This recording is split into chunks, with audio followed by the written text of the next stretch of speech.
here in the Business Insurance Zone with me, Steve Savant, syndicated financial columnist and contributor to Backroom Technician. This week on The Biz, the Disability Insurance for Business series, our tribute to Disability Awareness Month, May 2013.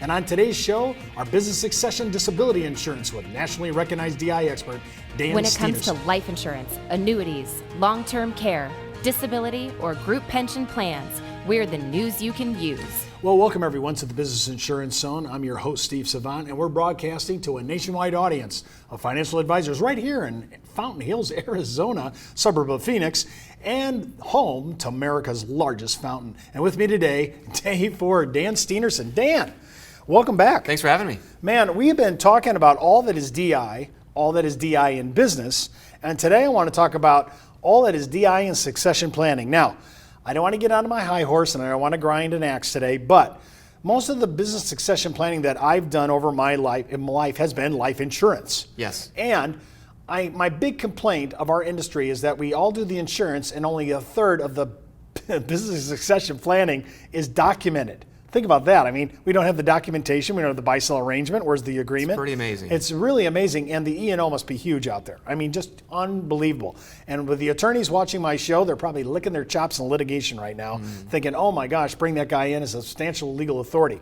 Now, Dan, isn't it true that you've been a substantial legal authority in court cases, right? I have served as an expert witness on a few cases, yes. And also you've done some serious media exposure. Weren't you on some of the big channels? I was on CNN Money and a few other radio stations and television stations around the country. All on DI? On DI. Wow, that it made it to that level tells you that we're really missing the boat here. If it's already shifting up to actual national media and we're not talking about it in our practice, we're really missing it. And listen, if you're out on the web, Dan's got a ton of articles and blogs all about DI, and he's got his top 7 sales strategies on DI.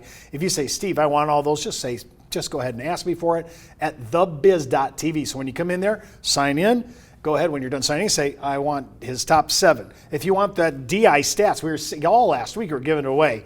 Please feel free to ask for that too. Give me those DI stat packs. I love that. Well, we're talking about business succession. So when I think about it, this is the life guy coming out, so Yes, forgive me. sure. I have buy sell, I have cross purchase, I have stock redemption, I have wait and see trust, I have ESOPs. That's how I think the 5 categories. Is there any one of those 5 I say, no, that's not disability? Right.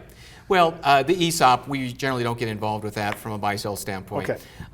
But the thing that each producer that's watching this should take into consideration is that if you're selling or funding a life buy-sell, there's no reason why you shouldn't be funding the DI buy-sell as well.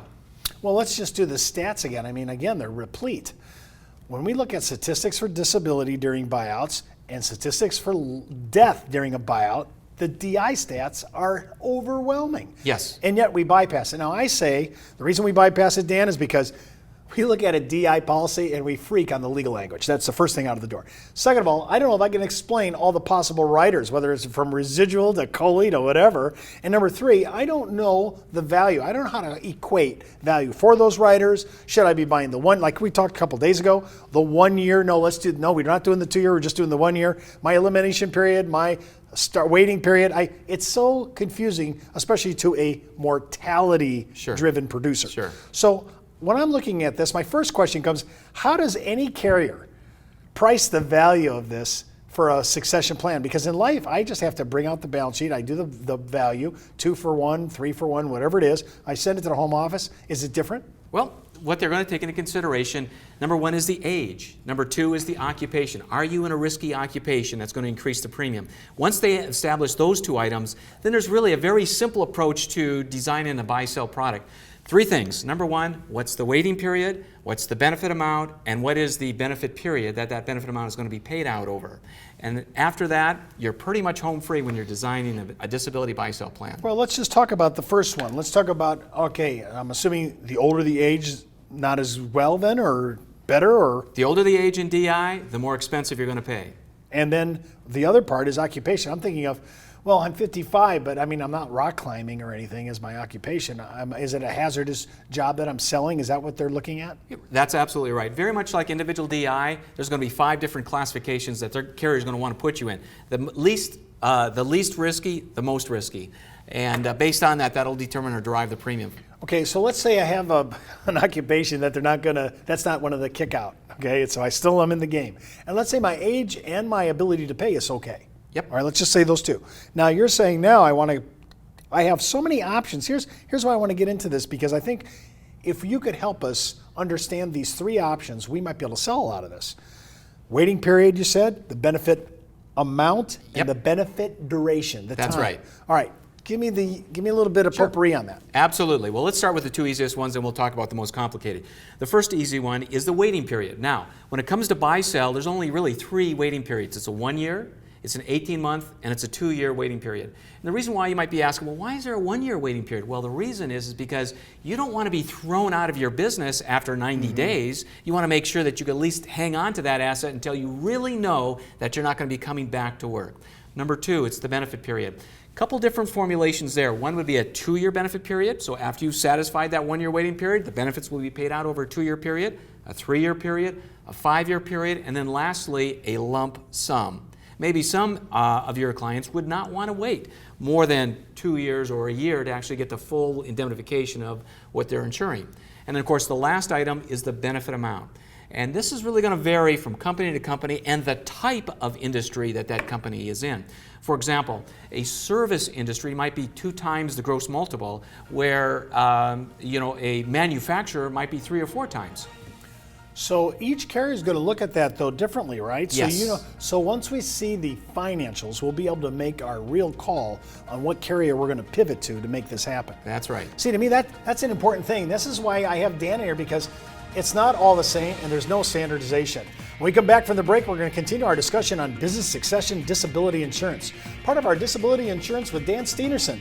And don't forget to enroll in IULUniversity.com for the best training, education, and sales support when it comes to life insurance for retirement income. You're listening to the insurance industry's #1 resource for products, planning ideas, carrier information, and interviews you can use. When it comes to life insurance, annuities, long-term care, disability, or group pension plans, we're the news you can use. Did you know the average 401k runs out of money just 7 to 8 years into retirement? Time Magazine, the Wall Street Journal, and many other publications have warned of the difficulty of saving with a 401k. But what if there was a way to create tax-free lifetime retirement income with no stock market risk? Good news, there is. Living in fear of the next market dive is not the way I want to live my life. Why would I go out there and take on risk when I don't need to? I have a lot less stress knowing I can't lose any more of my retirement savings in the stock market. Call now to receive your free, no-obligation analysis of what this retirement vehicle could do for you, a comparison to your current retirement plan, and a free video that explains this exciting opportunity. Start planning a retirement you can enjoy instead of worrying about future tax increases and stock market losses. Creating income that will last your entire life is the most important thing you'll ever do. Take control of your future. Call now for your free analysis, comparison, and video. Well, welcome back to the Business Insurance Zone. I'm Steve Savant with Dan Steenerson. And remember, you can order today's materials at thebiz.tv. And while you're out there, hit that top where it says The Biz Blog. And as soon as you click on that, you'll walk in, you'll see that huge banner, Backroom Technician. Click on it and go ahead and access their 30-day free trial offer. I'm telling you, you'll really appreciate it. I've been an author there for a long time, and I want you to look at it. It's the top of the line, needs analysis, and sales part. It has a ton of DI stuff, the very things we're talking about. I'm using some of that material right now, and I like it, and if you like it, I think it's $50 a month. It's nothing. It'll pay for itself the first time. I've been using it 22 years for CE filing, shows, retail, and wholesale seminars. And remember, because we're talking about tax issues and so forth, always check in with your tax advisor, and if you're FINRA licensed, your broker-dealer compliance officer before using anything on the show with your client. We're talking about business succession DI. Man, I thought I knew business succession. I knew it on the life side. Now we're talking about it on the DI side.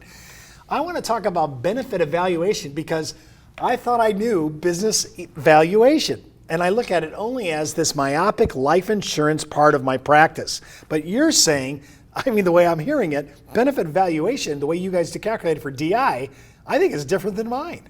It very well could be, and to take into consideration is the type of company that the business actually is. If it's a service organization, there's going to be less valuation than it would be if it was a manufacturer who has hard assets.